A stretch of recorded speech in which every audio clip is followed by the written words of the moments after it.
बोलिए जय भीम जय भीम जय भीम।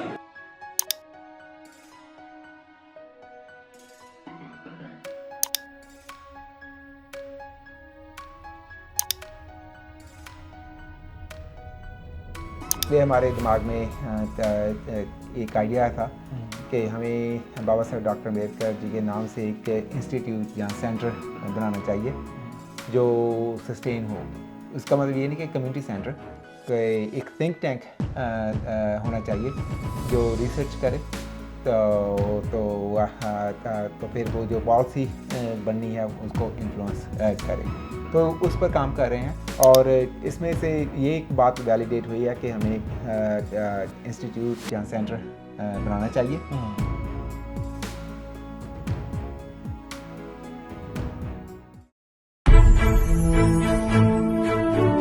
जय भीम। साल 1976 में एक शख्स कनाडा में आया।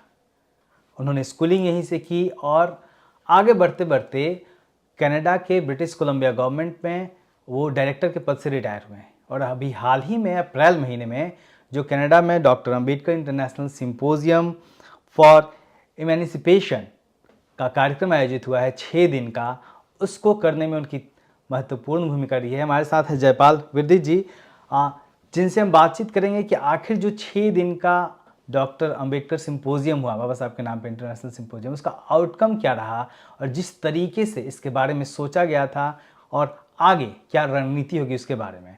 सर बहुत बहुत धन्यवाद आपका बात करने के लिए हमसे। सबसे पहले तो सर ये जो सिंपोजियम हुआ है 6 दिन का, अब ख़त्म हुए काफ़ी दिन हो गए सिंपोजियम और उसके बाद तमाम जो जयंती का सेलिब्रेशन था ख़त्म हो गया।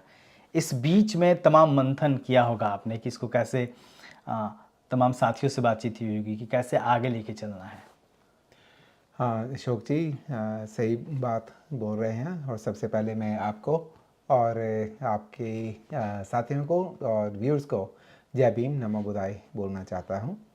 और ये जो सिंपोजियम की बात आपने की है, तो ये सिंपोजियम हमारी टीम ने प्रपोज़ किया कि जो हमने 2003 में पहले इंटरनेशनल दलित कॉन्फ्रेंस की थी, काफ़ी देर हो गई है और कोई इंटरनेशनल लेवल पे यहाँ पर मीटिंग नहीं हुई है।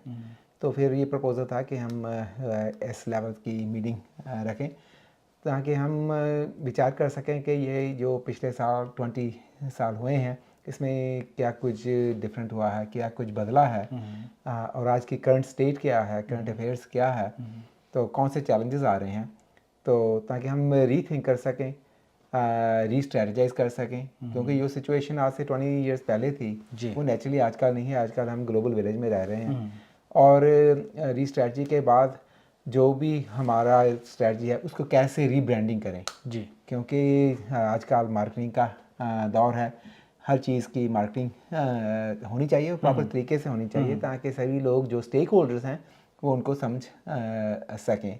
तो ये हमारा मकसद था। तो हमें बड़ी खुशी है कि इंडिया से, इंग्लैंड से, यूएस से और नेचुरली कनाडा से डाइवर्स सेक्टर से भी आए हैं, जैसे स्टूडेंट्स आए हैं, कम्युनिटी एक्टिविस्ट आए हैं, थिंकर्स आए हैं और हम सब ने रल के ये 6 दिन का प्रोग्राम लिखा जिसमें एक नई जान मैं कह सकता हूँ, एक ऑक्सीजन मिली है और एक नई एक्साइटमेंट मिली है और नई जनरेशन जो है, जो एकेडमिक सेटिंग्स में भी है, उनके साथ भी एक नया ब्रिज बना है। तो ये मैं सोच रहा हूँ कि हमारे लिए बहुत ही खुशी की बात है। सर 1976 में आप आए कनाडा में, उस दौर में जो तमाम लोग आ रहे थे कहीं ना कहीं छोटे छोटे कामों में लगे हुए थे, लेकिन आपकी हाई स्कूलिंग यहाँ पे हुई, आप डायरेक्टर के पद पे पहुँचे, वो जर्नी कैसी रही?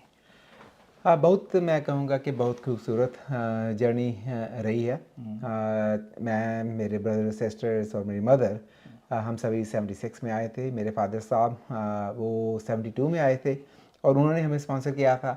और स्पॉन्सरशिप का जो मसला है वो मेरे फादर को मेरी बुआ ने स्पॉन्सर किया था, वो 71 में आए थे। तो मैं टीनेजर था उस वक़्त। हाई स्कूलिंग मैंने ग्रेड 9 में यहाँ पर शुरू की। तो उस वक़्त क्योंकि हमारी साउथ एशियन कम्युनिटी बहुत कम थी तो एक जो इश्यू सामने आता था वो रेसिज्म का आता था, नस्ल के आधार पे डिस्क्रिमिनेशन होती थी। लेकिन मैं अपने आप को काफ़ी ब्लेस्ड समझता हूँ कि रेसिज्म की समस्या थी। कुछ इश्यूज मुझे भी सामना करना पड़ा, और लेकिन जो मेरे टीचर्स थे और मेरे जो फ्रेंड्स स्कूल सर्कल में बन गए थे, उन्होंने काफ़ी सहयोग दिया और मुझे काफ़ी सपोर्ट मिली और इंस्पायरेशन मिला। तो फिर उसी इंस्पायरेशन के हिसाब से तो मैंने फिर यहाँ के कॉलेज और यूनिवर्सिटी में जाकर कहाँ डिग्री, पढ़ाई हुई आपकी? मेरी जो पहले डिग्री थी बैचलर ऑफ आर्ट्स वो यहाँ साइमन फ्रेजर यूनिवर्सिटी में हुई है। और उसी वक्त जब भी मैं ग्रेजुएट हुआ तो उसी वक्त मुझे गवर्नमेंट की जॉब मिल गई थी। सोशल वर्कर या सोशल प्रोग्राम ऑफिसर क्लासिफिकेशन की जॉब मिल गई थी, एंट्री लेवल की। और फिर मैंने सोचा कि मैं और डिग्री लूँ, तो फिर मैं यूनिवर्सिटी ऑफ ब्रिटिश कोलंबिया से बैचलर इन सोशल वर्क की डिग्री प्राप्त की। और फिर मेरा इंटरेस्ट बन गया मैक्रो सोशल वर्क में, पॉलिसी में और एडमिनिस्ट्रेशन में। तो फिर मैं धीरे धीरे मैनेजमेंट में आ गया। और फिर मेरी जो रिटायरमेंट हुई, जैसे आपने बोला, वो डायरेक्टर पोजीशन में हुई, जिसमें मेरा मकसद था कि जो स्ट्रैटजीज होती हैं उसको इम्प्लीमेंटेशन, जो हमारे मैनेजमेंट टीम है, हमारा स्टाफ है, उनको कैसे लीड करना है। पीछे कहाँ से आते हैं आप? पीछे मैं पंजाब से आता हूँ, जलंधर से। जलंधर से, ओके। मैं तमाम लोगों से यहाँ पे मिल रहा हूँ, लेकिन तमाम बिजनेसमैन मिल रहे हैं, अलग अलग कामों को करते हुए लोग मिल रहे हैं। गवर्नमेंट जॉब में स्टेक कितना है यहाँ पे शेड्यूल कास्ट का, जो लोग भी यहाँ पहुँचे? नंबर के हिसाब से देखा जाए तो it's very difficult to tell, क्योंकि डेटा नहीं है। फिर भी आप तो लोगों से मिलते होंगे ना? हाँ, मैं उसको लेके पूछ रहा हूँ। तो पहले तो बात यह है कि जब मैंने ज्वाइन ही किया था और south Asian representation in public service वो ही बहुत कम था। बहुत कम लोग मिलते थे जो गवर्नमेंट जॉब्स में थे। मेरे ख्याल में जब मैंने 86 में ज्वाइन किया तो मेरी निगाह में उस वक्त 20-30 लोग ही थे टोटल। हाँ, टोटल। वो भी साउथ एशिया के? साउथ एशिया के। ओके। और उसमें कोई अपना बंदा टकराया? उस वक्त नहीं मुझे मिला। तो अब जो मैं जानता हूँ, मेरे ख्याल में तकरीबन 8-10 लोग हैं, अभी भी बहुत कम हैं। तो लेकिन धीरे धीरे आ रहे हैं, लेकिन फिर भी गवर्नमेंट में कम आ रहे हैं। लेकिन जो साउथ एशियन पॉपुलेशन का है रिप्रेजेंटेशन, वो आगे से काफ़ी बड़ा है। हाँ, इसका कारण ये भी है कि गवर्नमेंट ने रिकग्नाइज़ किया कि रेसिज्म जो है वो समाज के लिए अच्छी बात नहीं है। उन्होंने एक्विटी प्रोग्राम और पॉलिसीज़ अपनाए जो बैरियर्स थे एंट्री करने के लिए और एडवांसमेंट के लिए, वो उन्होंने वो बैरियर्स रिमूव किए। तो आज हम देख सकते हैं कि पॉलिटिक्स में काफ़ी लोग हैं साउथ एशियंस, और एडमिनिस्ट्रेशन में भी काफ़ी हैं, बिजनेस में भी काफ़ी हैं, लेकिन हर फील्ड में साउथ एशियंस अब काफ़ी हैं। ओके। और अपने लोग कितने हैं जो आपकी जानकारी में? हाँ, मतलब अम्बेडकरी समाज के? अम्बेडकरी समाज से मेरे ख्याल में गवर्नमेंट में कम है, लेकिन बिजनेस में और ट्रेड्स में काफ़ी हैं। जो हमने सिंपोजियम किया तो ये भी हम देखना चाहते थे कि हमारे लोग कितने एंटरप्रेन्योर्स हैं। तो खुशी की बात है कि एक ही कॉल जब हमने डाली तो काफ़ी इंटरेस्ट मिला, काफ़ी लोग ने इस सब्जेक्ट में अपना इंटरेस्ट दिखाया। और फिर उन्होंने पैनल में आई भी, बातचीत भी की, और उससे भी इंस्पायरेशन बहुत मिला। और सिंपोजियम के बाद में भी लोग हमें भी कांटेक्ट किया और आपको भी कांटेक्ट किया कि वो अपनी जर्नी के बारे में बताना चाहते हैं। तो मुझे लग रहा है कि गवर्नमेंट में कम गए हैं, लेकिन ट्रेड्स और बिजनेस में काफ़ी गए हैं और जा रहे हैं।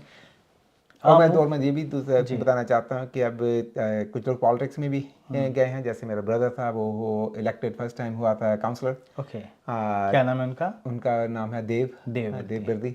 और वो सिंपोजियम में भी आया था। कहने का मतलब अब सारी फील्ड में आ रहे हैं, साइकाइट्री में है, मेडिसिन में है, काफ़ी सेक्टर्स में है। मूवमेंट से कब जुड़े आप? डॉक्टर अम्बेडकर के मूवमेंट से, जो अम्बेडकरी मूवमेंट या फिर सतगुरु रविदास जी का मूवमेंट चल रहा है उससे? जो सतगुरु रविदास जी का मोमेंट है तो मैं जुड़ा तो नहीं कह सकता, तो लेकिन हमारे घर में हमेशा बात होती थी। जब गुरु रविदास जयंती होती थी तो समागम होता था, तो हमारे परिवार में गुरु रविदास जी का नाम पहले से ही आता था। पहले ही था, और बाबा साहब डॉक्टर अम्बेडकर का भी जी का भी नाम घर में था, तो इसलिए रिकग्निशन तो थी। तो मेरा इंटरेस्ट स्टडी बाबा साहब डॉक्टर अम्बेडकर की सोच करने का उस वक्त मिला जब मैं फाइनल ईयर यूनिवर्सिटी में था, और मैंने एक सोशियोलॉजी का एक पेपर लिखना था। तो मैंने सोचा कि मैं देखता हूँ कि बाबा साहब डॉक्टर अम्बेडकर की इस सब्जेक्ट में, इस विषय में क्या राय हो सकती है। तो उस वक्त सिस्टम भी डिफरेंट था, तो मेरी निगाह में बाबा साहब डॉक्टर अम्बेडकर की और जहाँ उनके बारे में किसी और की लिखी हुई किताब कोई नहीं मिली। तो वो मुझे काफ़ी अजीब लगा। मैंने सोचा कि बाबा साहब डॉक्टर अम्बेडकर इतना पढ़े हैं, उन्होंने कॉन्स्टिट्यूशन भी लिखा है जो हम जानते हैं, लेकिन उनकी सोच यहाँ नहीं है। ओके। तो वो मेरे दिमाग में था। तो फिर ग्रेजुएशन के बाद मैंने फिर एक प्रोजेक्ट लॉन्च किया जो था कि बाबा साहब डॉक्टर अम्बेडकर की जो किताबें 1991 में जो महाराष्ट्र गवर्नमेंट ने पहले पब्लिश की थी, collected works and collected works थी, स्पीचेस एंड राइटिंग्स। तो फिर मैंने वो प्रोग्राम बनाया, प्रोजेक्ट बनाया कि यूनिवर्सिटीज़ को प्रेजेंट किया जाए। और जो मेरी अप्रोच पहले से ही थी कि हमें रल मिल के काम करना चाहिए, क्योंकि अकेला कोई नहीं कर सकता, और अगर रल के करते हैं तो समाज के साथ दूसरे पार्टनर्स भी जुड़ते हैं। तो खुशी की बात है कि मैंने उस वक्त जो इंडियन कॉन्सुलेट है यहाँ पर उनके ऑफिस में अप्रोच किया। तो मैंने बोला कि ये मेरा प्रपोज़ल है, अगर आप किताबें प्रेजेंट करना चाहें, क्योंकि गवर्नमेंट ने पब्लिश की है, तो दिस इज़ गुड अपॉर्चुनिटी। तो बड़ी खुशी की बात है कि उस वक्त जो कौंसल जनरल था और कौंसल थे, उन्होंने विद इन 2 वीक्स उन्होंने मुझे फ़ोन कर दिया कि किताबें आ गई हैं। तो मैं बहुत सरप्राइज था कि इतनी तेज़ी से काम हो गया। तो ये मुझे मेरे लिए काफ़ी अच्छी बात थी, एनकरेजमेंट। तो फिर मैंने यूनिवर्सिटी को अप्रोच किया कि कौन सी यूनिवर्सिटी को? मैंने तीनों ही यूनिवर्सिटीज़, उस वक्त 3 यूनिवर्सिटी थी यहाँ पर, सेवन फ्रेज़र यूनिवर्सिटी यहाँ से, तो मैंने पहले ही सबसे उनको अप्रोच किया। फिर मैं यूनिवर्सिटी ऑफ ब्रिटिश कोलंबिया को भी अप्रोच किया। तो जब इन दोनों ने यस बोल दिया कि हम गिफ्ट लेने के लिए तैयार हैं जो किताबें का है, तो फिर मैं यूनिवर्सिटी ऑफ विक्टोरिया को भी बोला कि हम ये कोऑर्डिनेट कर रहे हैं, इंडियन कॉन्सुलेट किताबें गिफ्ट करेगा, और अगर आप चाहो तो हम आपको भी अरेंज कर सकते हैं। तो उन्होंने भी हाँ बोला, और हम गए, और कॉन्सुलेट के जो रिप्रेजेंटेटिव थे वही गए, उन्होंने गिफ्ट किया, और काफ़ी अच्छे प्रोग्राम उस वक्त हुए थे। और उसके बाद ये कारवां आगे आगे बढ़ता रहा। तो आज हम यहाँ पर हैं जो सिंपोजियम के बारे में, स्ट्रेटजी की बात कर रहे हैं, और ब्रांडिंग की बात कर रहे ये हैं। जो कनाडा में मूवमेंट चल रहा है, अम्बेडकरी मूवमेंट, तो उसमें आप अपना क्या रोल देख रहे हैं? किन किन जगहों पे आप मौजूद रहे हैं? क्या आपका अभी तक का रोल रहा है? मेरा पहले तो मैं बोलूँगा आपका या फिर आपके एसोसिएशन का, जो लोग आपको हाँ मिलकर काम बिल्कुल कर रहे हैं। बिल्कुल। मैं पहले तो कहूँगा कि I believe in life long learning, क्योंकि लर्निंग कभी भी ख़त्म नहीं होती। तो एक तो मेरा रोल रहा लर्नर का, कि मैं ऑब्जर्व करता हूँ और सीखता हूँ कि कौन सी समस्या है, असेस करता हूँ, क्योंकि सोशल साइंसेज में तो यही ट्रेनिंग देती है कि सिचुएशन को पहले असेस करना है, तो प्रॉब्लम क्या है, आप क्या आउटपुट्स चाहते हैं और आउटकम्स क्या चाहते हैं। तो ये मेरा रोल रहा। फिर मेरा रोल दूसरा मैं कहूँगा कि एज अ ऑर्गेनाइजर या कोलैबोरेटर रोल रहा। तो बाबा साहब डॉक्टर अम्बेडकर जी ने भी बात की है कि एजुकेट, एजिटेट और ऑर्गेनाइज। ज़्यादातर हम पढ़ भी जाते हैं, समझ ही लग भी समस्या हो जाती हैं, और हमें गुस्सा भी आता है, इंटरनली एजिटेट भी करते हैं, लेकिन ऑर्गेनाइजिंग करने में समस्या ज़्यादा आ जाती है। तो फिर मेरा इंटरेस्ट, मैंने अपनी आप को उस एंगल में ज़्यादा इन्वॉल्व किया कि हम कैसे ऑर्गेनाइज कर सकते हैं। और तो जैसे मैंने पहले बोला, कोलैबोरेशन, पार्टनरशिप, डेवलपमेंट में मेरा इंटरेस्ट था।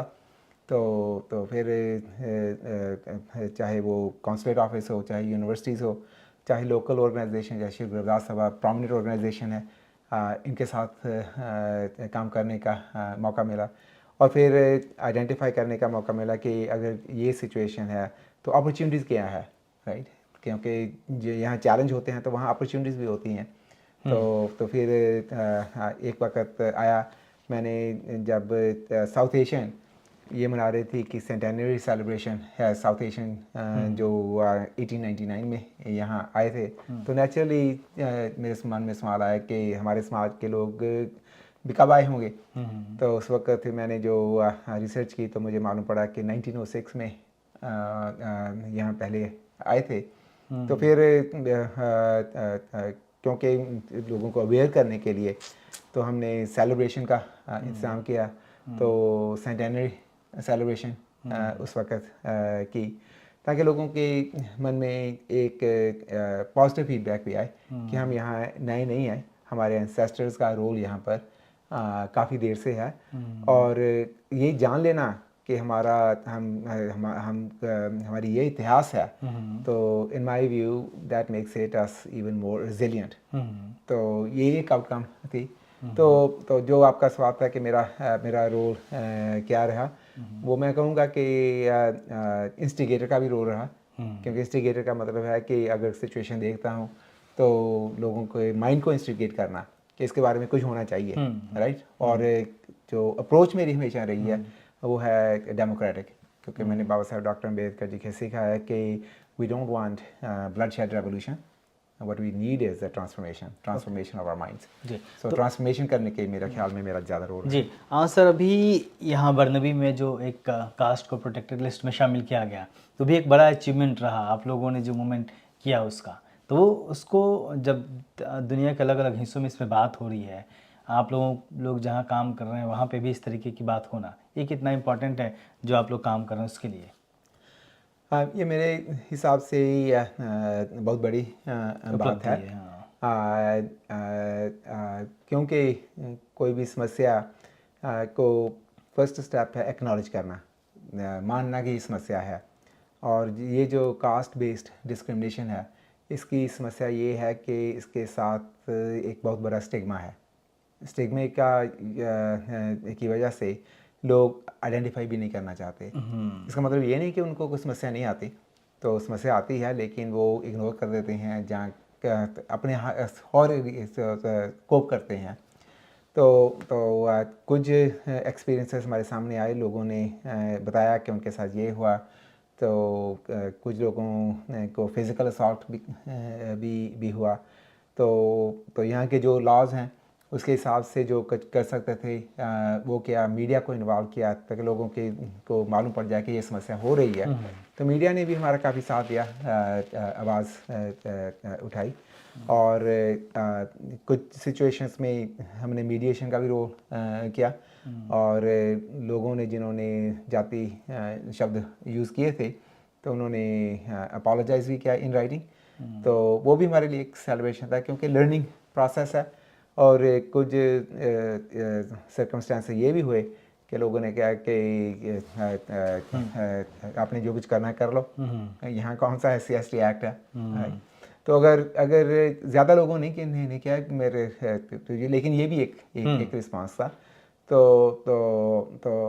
इसका मतलब ये था कि कुछ लोगों को मालूम था कि वो जो कर रहे हैं वो गलत कर रहे हैं। ठीक है, एक तो होता है कि अननोइंगली, तो एक होता है कि नोइंगली। तो जब नोइंगली गलत कर रहे हैं वो बुरी बात है। तो क्योंकि ग्लोबल विलेज है, जिस समस्या से हम यहाँ पर टैकल कर रहे थे, तो सिचुएशन ये हुई कि अमेरिका में काफ़ी समस्या ज़्यादा आई, केसेस भी आए, और सियाटल ने उस वक्त एक लॉ पास कर दिया। तो फिर क्योंकि जैसे मैंने पहले बोला कि चैलेंजेस आते हैं, चैलेंज के साथ अपॉर्चुनिटीज़ भी आती हैं। तो जो चैलेंज हम फेस कर रहे थे और हमें आइडेंटिफाई किया कि ये नई डेवलपमेंट है, एक नई अपॉर्चुनिटी है, तो फिर क्योंकि हम सिटी ऑफ सरी और सिटी ऑफ बर्नबी और प्रोविंस ऑफ ब्रिटिश कोलंबिया 2020 से इक्वालिटी डे सेलिब्रेट कर रहे हैं, वो भी मकसद है कि अवेयर करना। अगर इक्वालिटी डे सेलिब्रेट की ज़रूरत पड़े, इसका मतलब यहीं कहीं ना कहीं कोई इनक्वालिटी है, तो उसको एड्रेस करना। तो यहाँ के जो लोकल गवर्नमेंट्स हैं उनको मालूम था, तो वो भी काफ़ी सपोर्टिव रहे हैं। तो फिर जब ये सिचुएशन आई, हमने उनको अप्रोच किया कि आप भी किसी न किसी तरीके से आपकी जो पॉलिसीज़ हैं इसको रिव्यू करें, अगर हो सकता है तो कास्ट ऐड करें। तो खुशी की बात है कि उन लोगों ने ये हमारी बात मानी। और मैं ये भी कहूँगा कि जब ये बात हो रही थी, कुछ और शहरों में जब ये बात हो रही थी, काफ़ी लोग अपोज कर रहे थे। तो यहाँ मैं वैंकूवर एरिया के जो इंस्टीट्यूशंस हैं, जहाँ ऑर्गेनाइजेशंस हैं, हो सकता है कि वो नाराज़ हों, लेकिन उन्होंने ज़्यादा तौर पे सपोर्ट की। जब हम मीडिया में गए तो उन्होंने बोला कि हम आपके साथ हैं और ये होना चाहिए, जो आप कर रहे हो करो, तो हम आपकी आवाज़ लेकर जाएंगे। इस हिसाब से जब हम यहाँ के जो इलेक्टेड ऑफिशियल्स हैं उनसे बात की, तो उन्होंने भी एहसास किया कि ये बात होनी चाहिए। और मैं ये भी कहूँगा कि जो हमारे दोस्त हैं जो हिंदू फेथ के हैं, तो मैंने उनसे भी जो थोड़ा कंसल्ट किया कि देखो ये सीरियस समस्या है, इस पे मैं चाहता हूँ कि आप हेल्प करें। तो उन लोगों ने ओपनली तो नहीं हेल्प की, तो लेकिन मेरे लिए ये भी बड़ा है कि अपोज नहीं किया। तो इसका मतलब है कि अगर कोई अपोज करता होगा, वो अपने सर्कल में उनको समझाते होंगे कि देखो ये तो सदियों पुरानी प्रॉब्लम है। तो मैं कहूँगा कि यहाँ इस लोकल एरिया में ज़्यादा तौर पे मैं बोलूँगा 99% हमें सपोर्ट मिली है। तो मैं कम्युनिटी का भी, जो भी उनका फेथ हो, मैं उनका भी धन्यवाद करना चाहता हूँ, क्योंकि ये समस्या एक आदमी की का रोल नहीं है।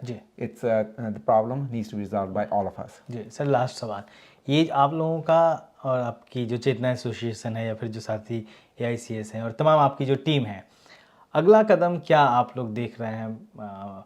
मैं लगातार सुन रहा हूँ कि आप लोग कुछ नया क्रिएट करने की कोशिश कर रहे हैं सिंपोजियम के बाद। हाँ, ये बहुत अच्छा सवाल है जी। और एक जो हमने आइडेंटिफाई किया था तकरीबन 10 साल से हमारे दिमाग में आया कि ये जो मूवमेंट्स होती हैं, ज़्यादा तौर पर सस्टेन करना इसका मुश्किल हो जाता है, क्योंकि ये जो मूवमेंट होती हैं वो एक इंडिविजुअल के नाम से अटैच हो जाती हैं। तो जब वो इंडिविजुअल मूव ऑन हो जाता है, तो वो जो काम किया होता है तो वो फिर स्टॉप हो जाता है। तो इसलिए हमारे दिमाग में एक आइडिया था कि हमें बाबा साहब डॉक्टर अम्बेडकर जी के नाम से एक इंस्टीट्यूट या सेंटर बनाना चाहिए जो सस्टेन हो। उसका मतलब ये नहीं कि कम्युनिटी सेंटर, एक थिंक टैंक होना चाहिए जो रिसर्च करे, तो फिर वो जो पॉलिसी बननी है उसको इन्फ्लुएंस करे। तो उस पर काम कर रहे हैं। तो उस जो विज़न था उसको रियलाइज़ करने के लिए हमने पहले 2016 में डॉक्टर अम्बेडकर जी के नाम पे एक मेमोरियल लेक्चर शुरू किया, एनुअल लेक्चर, जो साइमन फ्रेज़र यूनिवर्सिटी और यूनिवर्सिटी ऑफ ब्रिटिश कोलंबिया की जो डिपार्टमेंट्स हैं उनके साथ मिलकर किया। और एक हरी शर्मा फाउंडेशन है, वो साइमन फ्रेज़र यूनिवर्सिटी के प्रोफेसर थे। तो कम्युनिटी ऑर्गेनाइजेशन है, वो भी हमारी पार्टनर थी, चेतना पार्टनर थे। तो हमने वो किया, और वो करने का ये फ़ायदा हुआ कि एक हमारी फाउंडेशन बन गई। तो इसके एडवांटेज मिल गए कि लोगों को महसूस हो गया कि ये भी एक मीडियम है जिसकी ज़रूरत है। तो फिर उसको आगे ले जाने के लिए तो ये सिंपोजियम एक हमने बनाया, तो कि हम ये इसको फर्दर थिंक अबाउट कर लें और लोगों को भी कंसल्ट कर लें कि हमारी कौन सी इश्यूज़ हैं और कौन सी प्रायोरिटीज़ हैं। और इसमें से ये एक बात वैलिडेट हुई है कि हमें एक इंस्टीट्यूट या सेंटर बनाना चाहिए। तो उस पर मुझे लग रहा है कि वो एक मोमेंटम अब बन रहा है। तो अगर मोमेंटम बन गया तो फिर हमारी योजना कोशिश होगी, तो फिर वो भी बनेगा। क्या तो जो मैं एग्जैक्टली तो मैं नहीं कह सकता कि क्या बनेगा, लेकिन वो ये कह सकता हूँ कि उसका रोल क्या होगा। तो रोल होगा, चाहे वो इंस्टीट्यूट हो, चाहे वो सेंटर हो, एक इंस्टीट्यूट बनाने की दिशा में आप लोग सोच रहे हैं और उसका जो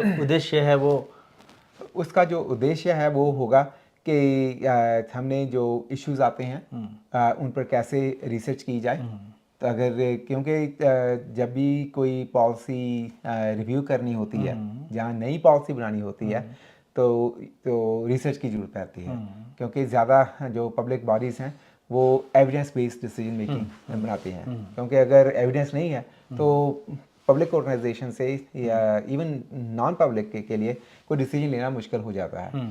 तो एक इंस्टीट्यूट, एक प्लेटफॉर्म हम बनाना चाहते हैं कि जो जैसे कास्ट का इशू आ गया, राइट, अगर कास्ट का इशू आ गया तो ये काफ़ी देर से आ रहा है, आगे भी इसकी प्रॉब्लम बढ़ेगी, तो ये इशू क्या है, इसके बारे में हम क्या कर सकते हैं, तो रिसर्च होगी, तो नेचुरली फिर जो डिसीजन मेकर्स होते हैं तो उनको फीड करने में आसानी होगी। ओके। मैंने देखा कि ये 6 दिनों का जो सिंपोजियम हुआ, इसमें आपने तमाम यूनिवर्सिटीज़ को इंगेज किया, तमाम यूनिवर्सिटीज़ कैंपस में फंक्शंस हुए हैं, तो उसके पीछे क्या उद्देश्य था? और दूसरा सवाल कि जो साइमन फ्रेजर यूनिवर्सिटी में बाबा साहब का बस लगा, जो आप तमाम संगठनों ने मिलकर लगाया, इसके अलावा जो सिटी हॉल में बर्नबी के वहाँ बाबा साहब का पोर्ट्रेट लगा, इन सब चीज़ों का क्या फ़र्क पड़ा है जिस प्रोविंस में आप लोग काम कर रहे हैं वहाँ पे? हाँ, ये पहली तो बात जो आपने इंस्टीट्यूशनल मूर्ति की बात की या स्टैचू की बात की, वो हमारे हिसाब से वो एक सिंबल्स क्या करते हैं, सिंबल जो होते हैं वो लोगों को अवेयर करने का साधन होते हैं। लोग कहते हैं कि ये कौन सा है, किसकी मूर्ति है, ये क्यों लगाई, तो वो सवाल पूछते हैं, तो फिर वो रिसर्च भी करते हैं। तो मैं बोलूँगा, मैं सोच रहा हूँ कि जब लोग आते हैं तो नेचुरली जैसे मुझे दिमाग में आया कि बाबा साहब डॉक्टर अम्बेडकर की क्या सोच हो सकती है, तो वो भी अगर उनको मर के डॉक्टर अम्बेडकर ये थे तो रिसर्च करेंगे, चाहे पीएचडी ढूंढना शुरू करेंगे उनके बारे में पढ़ना शुरू करेंगे, ये होगा। और दूसरी बात ये है कि ये जो कास्ट फैक्टर है, कि मैं ये भी समझता हूँ कि कास्ट क्योंकि यूनाइटेड नेशंस की जो डेफिनेशंस है, कैटेगरीज हैं, उसमें कास्ट अभी इंक्लूड नहीं किया है। अगर क्या होता तो फिर बहुत इजी हो जाना था। इन एब्सेंस ऑफ दैट, कुछ लोग शहरों में जहाँ रहते हैं उनको अप्रोच कर रहे हैं, कुछ लोग स्टेट में जैसे कैलिफोर्निया का जो बिल पास हुआ है प्रोविंशियल लेवल पे काम कर रहे हैं। तो एक तो हमारी सोच है कि ये एक नेशनल और इंटरनेशनल लेवल पे ये कास्ट प्रोटेक्टेड कैटेगरी होनी चाहिए, क्योंकि ये जो कास्ट की प्रॉब्लम है वो सिर्फ अब इंडिया में ही सीमित नहीं है और साउथ एशिया में ही सीमित नहीं है, ये एक ग्लोबल फिनोमेनन बन गया है।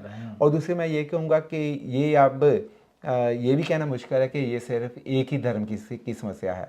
जो अब एविडेंस सामने आ रही है वो लोग जो क्रिश्चियंस भी हैं, तो वो सिख भी हैं और मुस्लिम भी हैं, किसी भी धर्म के, इवन बुद्धिस्ट भी जो हैं, तो वो भी आइडेंटिफाई कर रहे हैं कि कास्ट की सिस्टम तो हमें है।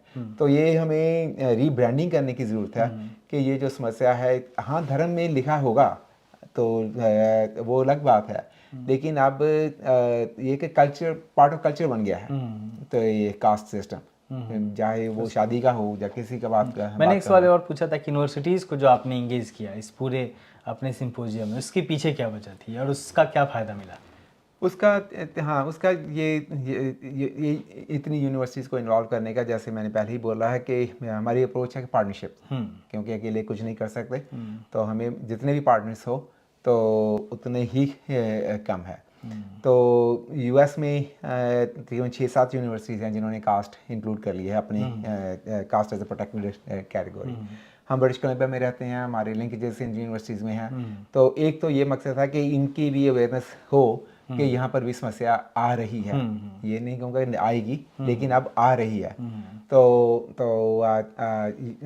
यूबीसी में जो सेशन था वो इसी टॉपिक में था कि कास्ट इन एकेडमिक सेटिंग्स, और यूनिवर्सिटी ऑफ कैलगरी, यूबीसी और दूसरी यूनिवर्सिटी के स्टूडेंट्स भी आए थे, प्रोफेसर्स भी थे, बात हुई। तो एक तो मकसद ये था कि इन यूनिवर्सिटी को अगर हम इन्वॉल्व करते हैं तो इनकी भी अवेयरनेस बढ़ेगी कि ये समस्या है। तो फिर हम उनको भी अप्रोच करना चाहते हैं कि आप भी, जैसे सीके बर्नबी ने अपनी पॉलिसी रिव्यू कर रहे हैं और काउंसिल ने ये डायरेक्ट कर दिया कि कास्ट ऐड करो, और हम चाहते हैं कि ये जो एटलीस्ट पब्लिक बॉडीज़ हैं तो ये भी अपनी पॉलिसी में caste as a protected category करें। कई दफ़ा ऐसा होता है कि इन्वॉल्व हम लेटर करते हैं, जब बाद में लेटर करते हैं तो कई दफ़ा मौका नहीं मिलता। तो हमारी ये कोशिश थी कि हम फ्रॉम ग्राउंड अप जब बिगिनिंग में ही काम करते हैं तो इनको इन्वॉल्व किया जाए। जी। तो खुशी की बात है कि कुछ यूनिवर्सिटीज़ ने काम करना शुरू कर भी दिया है। तो अपने जो उनके सेनेटर्स हैं उनको लिख भी दिया है कि ये हमें पॉलिसी रिव्यू करने की ज़रूरत है। तो ये भी एक पॉजिटिव आउटकम है। जी, बहुत बहुत शुक्रिया सर।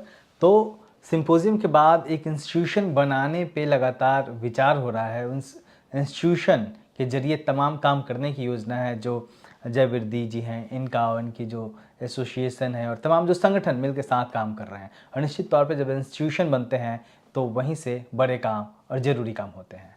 देखते रहिए दिल्ली दस्तक। जय भीम। जय भीम।